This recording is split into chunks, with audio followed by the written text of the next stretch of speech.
Assalamualaikum warahmatullahi wabarakatuh. Perkenalkan, nama saya Pamela Vin Iriani Pratiwi Mramra, biasa dipanggil Pamela. Saya dari jurusan Bimbingan Konseling Islam kelas 4C NIM 12306193123. Baik, di sini saya akan menceritakan pengalaman atau kegiatan selama perkuliahan online. Kita sudah tahu ya teman-teman bahwasanya pada 11 Maret tahun lalu World Health Organization atau disebut dengan WHO mengumumkan status pandemi global untuk penyakit virus corona atau biasanya disebut dengan COVID-19. Sehingga di beberapa negara memutuskan menerapkan kebijakan untuk memberlakukan lockdown bertujuan untuk mencegah penyebaran COVID-19. Di Indonesia, di negara kita ini, pemerintah juga menerapkan kebijakan pembatasan sosial berskala besar atau biasanya disebut dengan PSBB. Sebagaimana tujuannya juga sama untuk mencegah penyebaran virus COVID-19. Sebagaimana ada dampak atau akibat dari pandemi COVID-19 ini. Di antaranya terjadi kebijakan juga untuk proses pembelajaran di perguruan tinggi, yang mana kampus-kampus sebelumnya melaksanakan pembelajaran tatap muka atau offline, mendadak harus melakukan pembelajaran secara online atau daring. Kita sudah tahu ya teman-teman bahwa istilah dari pembelajaran daring itu kan pembelajaran tanpa tatap muka atau melalui secara online, biasanya melalui aplikasi seperti WhatsApp, Google Meet, Zoom, biasanya tersedia juga di kampus yang namanya e-learning. Menurut saya ini juga membutuhkan penyesuaian antara dosen dengan mahasiswa. Dan pengalaman saya, menurut saya ini benar harus menyesuaikan menggunakan aplikasi yang sebelumnya kita kan tidak memakai aplikasi. Biasanya kita hanya duduk di kelas, melihat dosen menyampaikan materi, sudah begitu saja kan.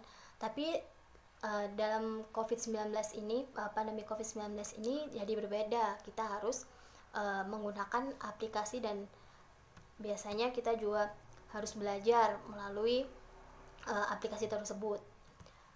Dan dampak dari pembelajaran online ini ada dampak positif dan negatifnya. Dalam COVID-19 ini, pandemi COVID-19 ini, dampak positifnya yaitu bisa dekat dengan keluarga, dan menurut saya itu hal yang sangat penting, dan saya juga bersyukur bisa dekat dengan keluarga, meskipun memang ada dampak negatifnya di mana harus menyesuaikan aplikasi, harus menyediakan kuota internet, terus kadang perkuliahan itu tidak kondusif dan lain-lain.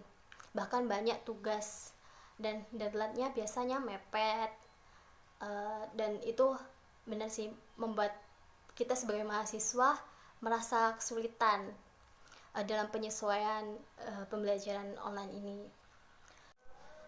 Berbicara tentang tugas, menurut saya kuliah online ini lebih banyak tugas dibandingkan kuliah offline, karena mungkin memang ada beberapa mahasiswa yang sulit dan kurang mengerti cara pengoperasian medianya, dan banyak dosen juga mengganti jadwal kuliahnya dengan memberikan mahasiswa banyak tugas, sehingga akibatnya jumlah tugas mahasiswa menumpuk dan nggak sebanding dengan pelaksanaan kuliahnya.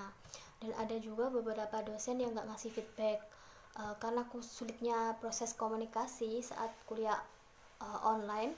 Banyaknya tugas yang diberikan dosen itu tanpa adanya feedback. Hal ini seakan cuma formalitas semata bagi sebagian dosen, hanya memberikan tugas lalu dikumpulkan lalu memberikan tugas lagi tanpa adanya penjelasan mengenai tugas tersebut. Dan mahasiswa pun juga kadang dianggap seakan-akan sudah mengerti atau paham dan menguasai semua materinya. Hal ini yang sebelumnya harus dibenahi menurut saya. Adapun beberapa ada manfaat dari pembelajaran online ini. Di antaranya ada kita sebagai mahasiswa dan dosen juga bisa belajar teknologi. Mungkin media kuliah sebagian besar menggunakan media WhatsApp ya, dan menurut saya itu memang cukup mudah, dan kita juga sering menggunakan media tersebut. Sebelum adanya pandemi COVID-19 ini kan kita juga sudah menggunakan aplikasi WhatsApp ini, dan menurut saya itu bisa maksimal juga.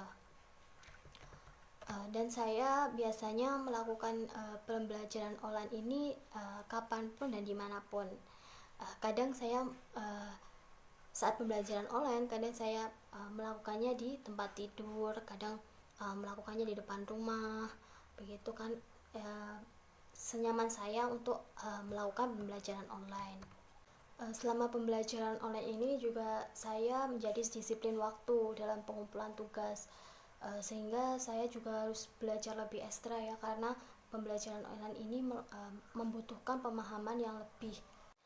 Sekian cerita saya selama perkuliahan online. Pesan saya untuk mahasiswa tetap semangat, dan harapan saya ke depannya semoga pandemi ini cepat berlalu dan bisa melaksanakan kuliah offline atau kuliah tatap muka lagi. Saya akhiri, wassalamualaikum warahmatullahi wabarakatuh.